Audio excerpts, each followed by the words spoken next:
And here he is, kind enough to join us. Hello, Dustin. How are you? What's up, Ariel? Good to talk to you, my friend. Wow, those are really interesting earbuds. They're like little dots. Samsung gang, bro. Look at Hear you loud and clear. Wow, and they fit nicely with the cauliflower, because sometimes that's the problem. So. Yeah, they're great. Okay. Well, very nice to see you. Very nice to have you here. Shout out to our good friends over at Celsius as well. The peach vibe is a vibe. I can attest. I like it very much. Okay, so chronological order, if we can. Benoit Saint Denis. I have to admit, I was a little bit surprised, if only because you have told me in the past, like, you need to get up in the morning, right? You need to get excited. You need someone who's going to get the blood boiling, et cetera, et cetera. And you've been very vocal about this. And I think he's tremendous. I think he's a future title contender, a future champion. Future being the key word. What was your reaction when you were first approached with him as the name? I was surprised. I thought it was going to be a more well-known fighter. Because in my head, I was like, maybe a legacy fight, maybe a RDA, maybe another former champ. I don't know, just something. I thought the offer I'd get from the UFC would be something more like that.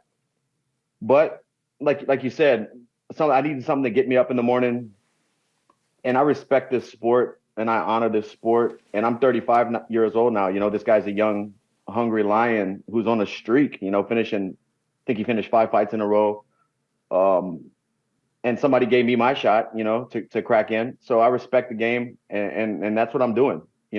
Let's see if I still March 9th, buy the pay-per-view and we'll see. We'll find out. Okay. You know the meme? You know the meme with the dog looking in the mirror? And he's like, I still got to do checking to see if I still got that dog in me. 5 rounds March 9th. So you feel okay, so this proves that. By the way, the 5 rounds is interesting because there's never a set thing as to when they implement it for a non-main event. Was that your idea, their idea? How did we get to 5 rounds? No, I told them. I said, yeah, I'll fight the guy, but let's do it 5 rounds. Oh, wow. Okay, why? Why was that your suggestion? Because I feel like the better fighter, unless something crazy happens early, Ariel, the better fighter wins over 5 rounds.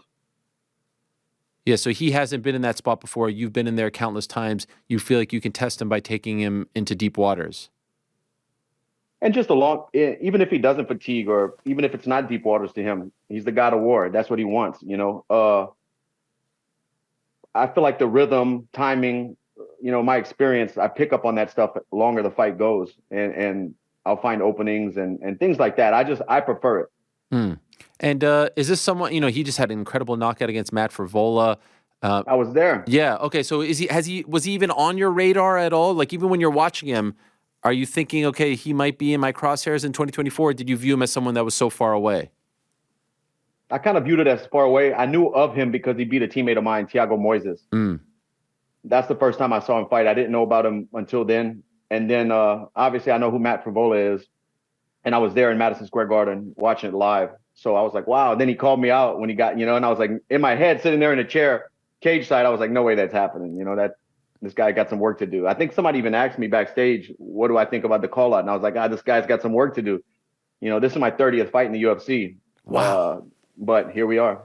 That is crazy. And currently in the UFC rankings, you're ranked 3rd. He's ranked 11th. And we were trying to figure out before you came on, like, what's been the biggest gap in terms of ranking, and maybe like Petr Yan, Sean O'Malley, or Khabib, Ali Quinta, but they're not much bigger than 3 and 11. Is that something you look at?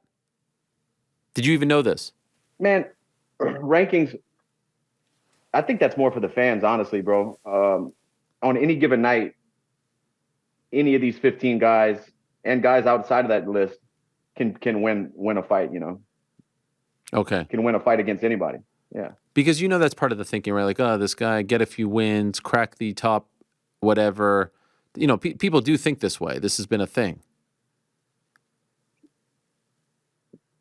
I don't know. Clearly not you. I don't care. I just scrap, man. Okay. And even though the opponents haven't been maybe names such as yourself, I'm assuming you would agree, he is a very talented fighter, right? Like everything I said about him, you would agree with, future contender, potential future champion, et cetera, et cetera. For sure, man. He's a dog. I went back and started watching fights with my coaches and stuff, and his debut he came into the UFC, I think, short notice at 170 pounds and got hit with some huge shots and didn't really take a step backwards. He kept coming forward, kept staying in the fire. He has no quit in him. And those are the kind of fights that excite me, man. I know it's not good for me, but those are the kind of fights I want to be involved in, and it is what it is. He's got a huge momentum in Europe, right? Apparently he's like a really big star there. Yeah. Now that MMA is legal. Mike Brown called him. You want to take that? No. Okay. I'll call him back. And he finished 5 guys in a row. UFC likes him. He's getting traction. So I'll be the judge of that. I'll be the judge if he's ready. Of course, I'd be remiss if I don't ask you about last Thursday. What, if anything, you can tell us about, and I'm not trying to make it awkward between you and the UFC, but you did scare a lot of people with your initial tweet, and then a couple hours later, we found out all's well that ends well. What could you tell us about what happened when you initially tweeted that the fight was off, and then later on tweeted that all was good, and you reconnected with your manager, and everything had been rectified? I don't want to dive too deep into it. There was some miscommunication. Not everybody was on the same page, and I couldn't get a hold of somebody, and things got a little bit confusing for me, and I was waiting to hear something, but it is what it is. Fight's on. Okay, and you feel good about where everything stands? Yeah, I feel great. Okay, and I know you were initially talking maybe 300.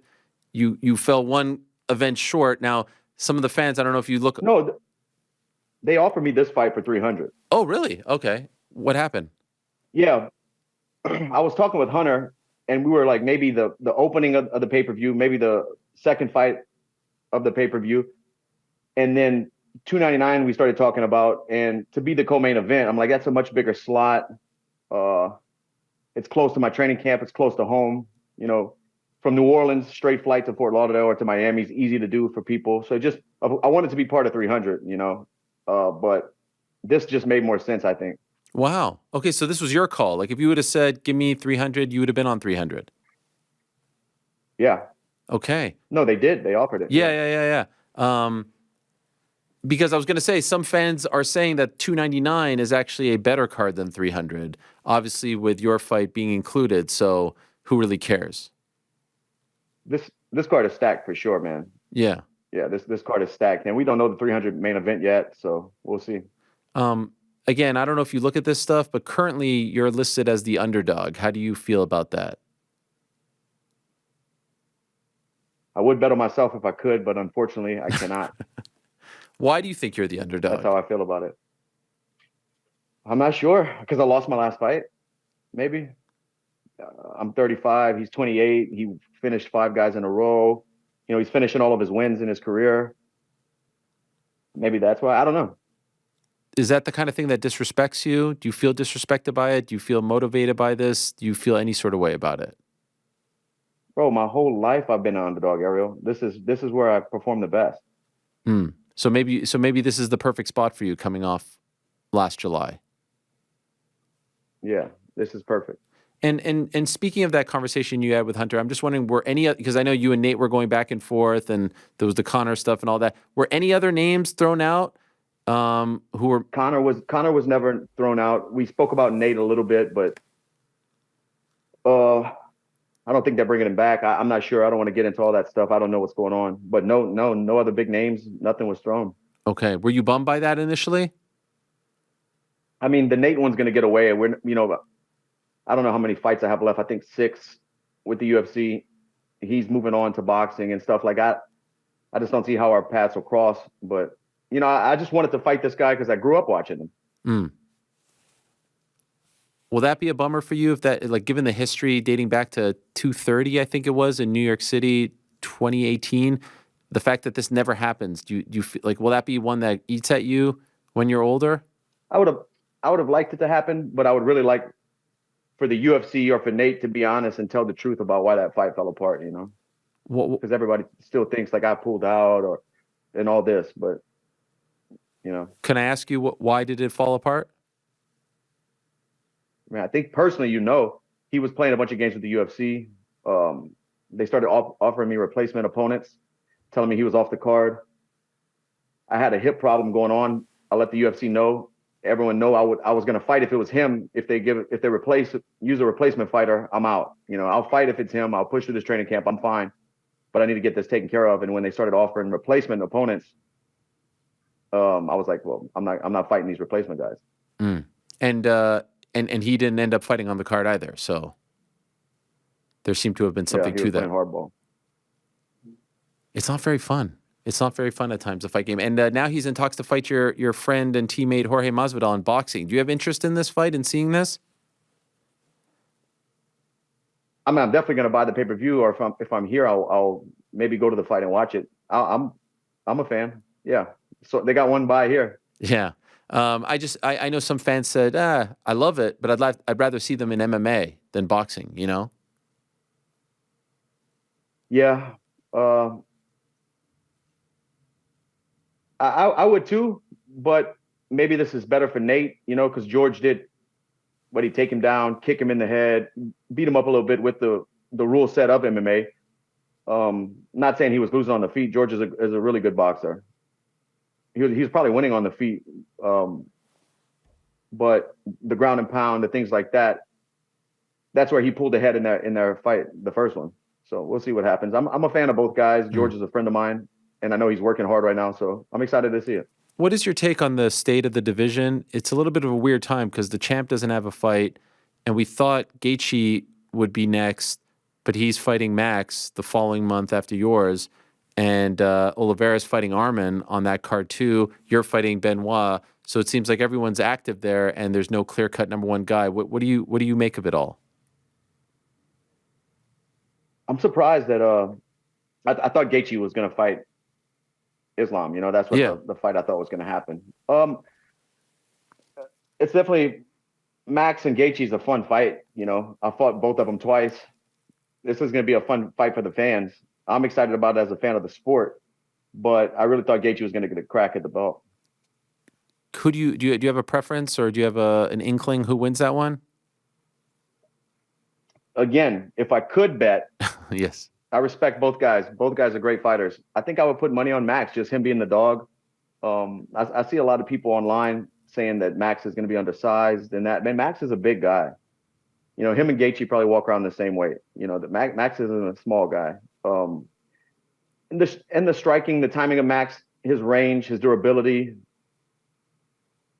It's a coin toss, but if I was betting, I would bet Max. Isn't it crazy? I just saw the anniversary of your first fight against Max, just passed a couple of days ago, UFC 143, and that was the Nick Diaz. 12 years. Crazy, right? Did you think that kid? I remember how young he looked. You looked tremendously young too, but him just a little bit more. Did you think he would turn out? Obviously, we don't know, but did you see that in him, that he could be a future champion and legend of the sport? I didn't think that far into it. You know, I remember breaking down footage with my coaches. It was hard to find footage because he was so young in his career. We thought he was more of a kickboxer, but, you know, he's rounded out his game, put in the work, and he's one of the best of all time, I think, you know.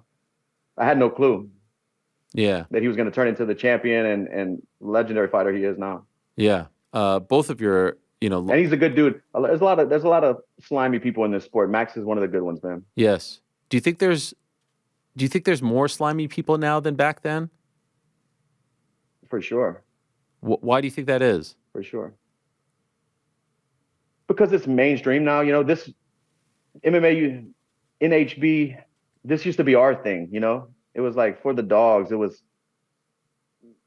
I don't know, it was for us, by us. It was FUBU, man. It was our thing, you know? We had a code. And as money comes in, as it gets on mainstream TV and more fans get involved, younger generation gets involved, you know, it's I don't want to say watered down because there's still incredible fighters and great fights being put together, but the thing as a whole is it's just different. It's just different. We had a brotherhood. 1,000%. And could I also add a sisterhood too? Because I feel like there's this. This was before women fought. Even before women fought, but there's become this new thing now to just shit all over the women fighters. And I feel like the in the early days, the women were so accepted by you guys, by the male fighters, and now this new fan base just thinks like, they're not worth our time. Like, we never even thought to do that back then as fans, to crap on, when they were on Strikeforce or Elite XC. Like, no one batted an eye. And now I just feel like there's this negativity surrounding them, disrespecting you guys. I couldn't agree more. The brotherhood line is, there was just some sort of community. And I'm not going to sit here as like the old guy and say like, oh, everything was hunky-dory back then. Of course, there was some crap characters and there was some negativity and toxicity, but it definitely feels a lot more pronounced. But it was now. real. Back then, it was real. If two guys were jawing at each other, it was for a real reason. Mm-hmm. Now people do it to get a headline or a clip or something. Back then, it was real. And sometimes this day and age, it's real too a lot of times, but a lot of times it's not. I wanted to ask you about Arman Tsarukyan, because he's climbing the ladder. And before he got this fight, he said, I would have no problem fighting Dustin, even though we're in the same gym sometimes. How would you feel about that? I would rather not fight guys from the gym, just because I remember when Woodley and Robbie fought, and it's how it separated, a big fight, how it separated the gym, and it's just bad vibes. I want to go into training not blocking off the cage for my session so certain coaches don't see, and separating my times when I'm going to train, and it's just bad. It's just a bad vibe in the gym. Right. Do you feel some sort of way when you hear a fellow ATT fighter say that about you, or do you understand where he's coming from? No, it's dog eat dog, man. You got to climb the ladder. This is an individual sport. Mm-hmm. And so, and I don't feel some type of way about much when it comes to this anymore. You're desensitized. I'm passionate about I'm passionate about my work and stuff like that, but it's so much information coming in, coming out all the time, bro. It's like, I've said it 1,000 times, I got to focus on what I can control and what I have, my output, my dedication, my intensity, showing up every day, trying to get better. That's all I can. Everything else is just noise, man. Do you think, much like Mike Brown, who just called you before, do you think you'll transition into a coach when you're done, whenever that time is? I'm not sure. I do enjoy working with guys like Johnny Eblin, and not that I'm his coach, nowhere near that, but bouncing information off of each other in the gym and stuff. I like to work with guys who have established themselves and know a good bit about the sport. Obviously, he's a world champion. He's way ahead of that, but starting on like a blank slate, teaching someone how to fight who just walked in the gym for their first day, teaching them fundamental jiu-jitsu and wrestling and things like that, that's not like a passion of mine right now. Okay. I saw the photo of you and Kayla Harrison, and obviously she's a teammate, and she just signed to the UFC. She actually looked quite svelte in the photo. There's a lot of concern about the 135. How do you feel about that decision for her health and safety? I'm around her a lot in the gym, and we are friends. We speak every time we see each other in the gym, but I have no clue what she's walking around, her weight. I don't know anything about that. I haven't even spoke to her about the cut or what's it looking like, I just congratulated her on becoming a UFC fighter, and that was kind of it. I wish her the best. She's a very hard worker for sure. She's dedicated. Is that just my eyes, like trying to trick myself into believing it, or does she actually look leaner? I mean, she's definitely fit. She's definitely in shape, and she's in the gym every day, but I have no clue what she's walking around at. Okay. Earlier in the show, Dustin, we had Temba Garimbo on, and he had mentioned that you donated $10,000 after you saw him at the World MMA Awards to help. I believe it's with the library that he's trying to build. Am I wrong? It's with cataracts. Cataract. Okay, so I got the two mixed up. Could you tell me about? Did you just walk up to him, or like how did you? I know obviously the Good Fight Foundation helps many different people from all walks of life, but how did you two link up? The MMA Awards invited me to come out and present. I think it was Female Fighter of the Year award, and Alexa Grasso won that. So I gave her the award and stuff, but I was there watching the whole event, and he got up there and started talking. I saw the passion, and I was like, man, this guy, he really cares about his people back home, and he's trying to spread awareness and do good things. And that's what it's all about. He's fighting the good fight. So if I can help out, make a difference. That's it. Why not? So So yeah, when he got off the stage, I walked up to him. I said, "Hey, I would love to help out with what you got going on." that's incredible. And you just said, I'm going to donate this much, like on the spot. Yeah, yeah. Look at you. He's setting up an organization in Zimbabwe, I believe, and part of it's going to be for the library, and then he's going to give back to his village. They have, I guess, a bad problem with cataracts. He was explaining to me. Yes. So I'm gonna donate and help him out with that. Did you see his fight on Saturday? Of course, I messaged him the night of. He messaged me the next day. Yeah, incredible, man. Congrats to him and him auctioning off his shorts to raise money for a good cause. Like that makes me feel good. That's what if everybody had that mindset, the world would be a better place. Try to leave it better than you found it. And we're fighting regardless. We're fighting for our family and ourselves regardless. So if you can stack more onto that, make it worth more, make those shorts sell and bring money to people who wouldn't have an opportunity, why not, man? It's our duty as human beings to I don't know. I don't want to get too far into it, but yeah, it's just he's fighting a good fight, Yes. And how is the Good Fight Foundation doing? Doing great, man. Thanks for asking. It's doing great. March 15th is Dustin Poirier Day in Lafayette, Louisiana. So right now we're trying to set a goal that I can put with this fight coming up so I can auction my shorts and raise some money for something. We're just trying to tie it down. As soon as I get it, though, I'll announce it. Okay. Wow, what timing? Just 6 days after your fight. Yeah, perfect. And what do they do? Last year it's just I got like a proclamation. Not do whatever you want. Last year we did haircuts at the Hub, the Edge barbershop in Lafayette, Louisiana. A bunch of their barbers donated their time and their equipment and came in and cut people's hair who were less fortunate, couldn't get a haircut, things like that. So that's what we did for March 15th last year. When did this start, Dustin Poirier Day? Like what year? Do you remember? Maybe I'd have to look at the proclamation in the office in my wall, but maybe 3-4 years ago. Like, did it happen after a big moment in your career, a big fight, a big win? I believe it happened after the second Conor fight. Okay, so 2021. Yeah.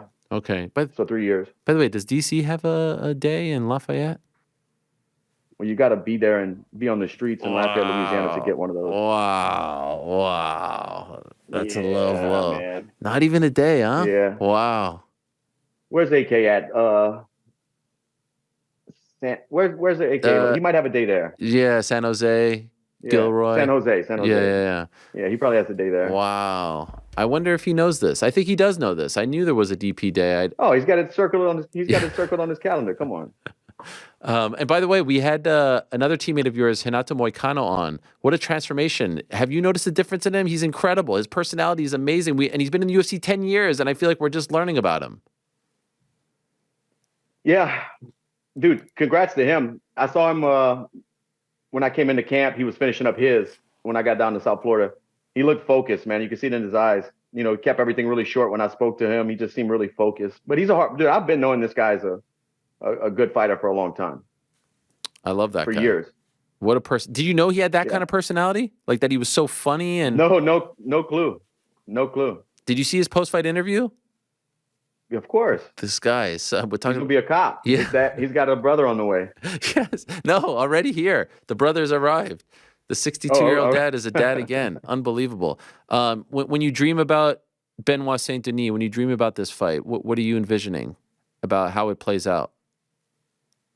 That I stop him over 25 minutes. I don't know. I think I can submit him or knock him out. He looks very physically strong, man. He's got a takedown in every one of his fights.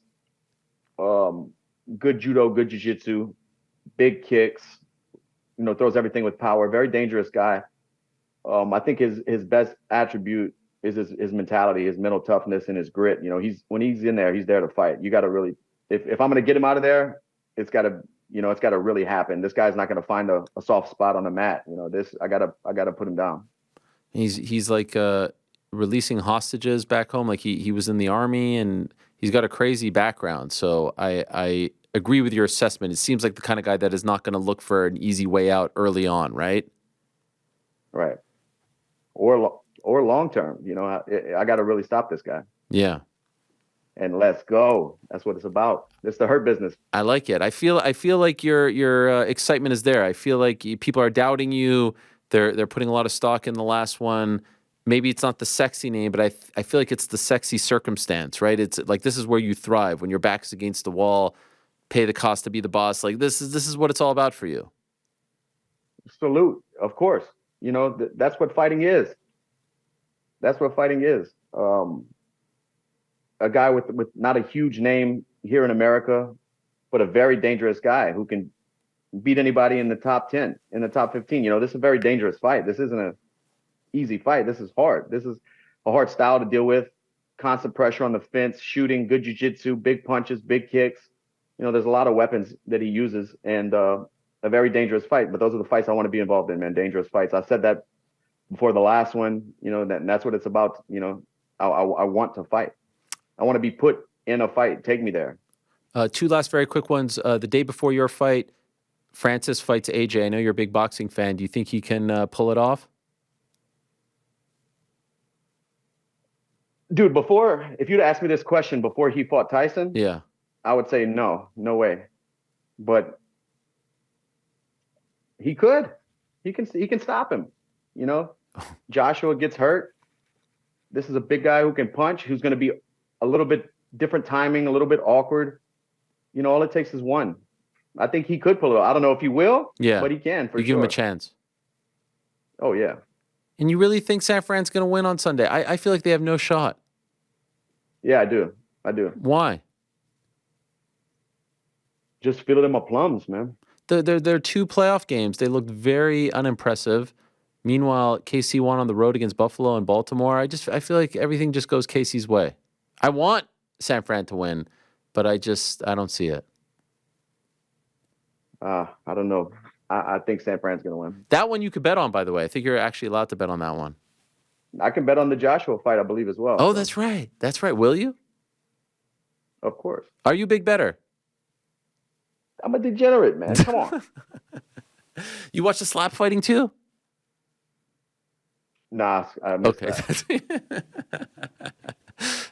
Great stuff, DP. Thank you as always for the time. I'm not that much of a degenerate. Yes, I know. You opened the door. Well done. Happy it all worked out in your favor, and can't wait to see you March 9th in Miami. Good luck in the next month or so in training, and of course, good luck on the night.